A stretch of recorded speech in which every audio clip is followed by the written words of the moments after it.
आपको पता है उद्धव जी ही सूरदास बन करके आए हैं। क्यों? क्योंकि ठाकुर जी के निभृत निकुंज में किसी का प्रवेश नहीं है, केवल ठाकुर जी और किशोरी जी लीला कर रहे थे। ललता विशाखा द्वार रोक करके खड़ी हैं कि कोई भीतर ना जाए। तभी उद्धव जी महाराज आ गए। उद्धव जी भगवान के सखा। तो उद्धव जी महाराज जैसे ही भीतर प्रवेश करने लगे, ललता विशाखा ने रोका। सब लोग बहुत ध्यान से सुनो। बोले ठाकुर जी निवृत्त निकुंज में बैठे हैं, यहां किसी का प्रवेश नहीं है।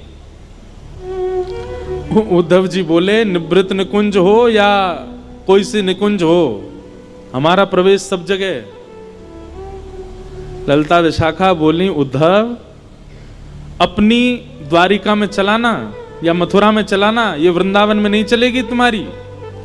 वृंदावन में सखियों की चलती है, हमारी इच्छा से ठाकुर जी पाते हैं, हमारी इच्छा से सोते हैं, हमारी इच्छा से चलते हैं।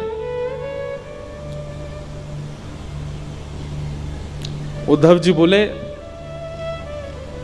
ठाकुर जी को अगर पता चल गया ना कि द्वार पर उद्धव आया है, अपनी सब लीला वीला छोड़ के आ जाएंगे बाहर, इतना प्रेम करते हैं मुझसे। ललता विशाखा बोली वो सबसे ऐसे ही स्नेह बांध देते हैं, सबको ऐसा ही लगता है कि वो सबसे ऐसे ही प्रेम करते हैं, पर ऐसा कुछ नहीं है। वो ब्रज के लिए उनका अलग ही भाव है। उद्धव जी बोले देखिए मेरा समय खराब मत करो, मुझे भीतर जान दो। ललता विशाखा ने मना किया। उद्धव जी हठ पूर्वक निकुंज में प्रवेश कर गए। तो सखियों ने उनको शाप दे दिया, बोले जा तो जाओ, तुम हठ पूर्वक जा रहे हो भीतर, लेकिन हमारा शाप है कि तुम नेत्रहीन हो जाओगे, कुछ नहीं दिखेगा तुमको भीतर। उद्धव जी भीतर चले गए और भीतर जाकर के जब उन्होंने देखा तो निकुंज दिख रहा है, यमुना जी दिख रही है, सेज दिख रही है, ठाकुर जी की आवाज सुनाई दे रही, पर ठाकुर जी नहीं दिखे।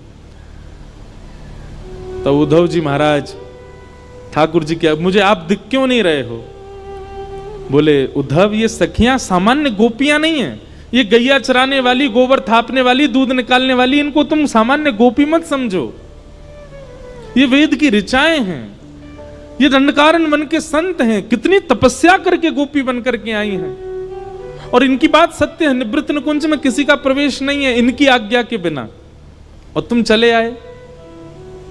ठाकुर जी मैं तो देखे ही नहीं पा रहा। बोले कोई बात नहीं, अब इसका लाभ कलयुग में तुमको जीवों को देना है, तुम ही सूरदास बन के आओगे।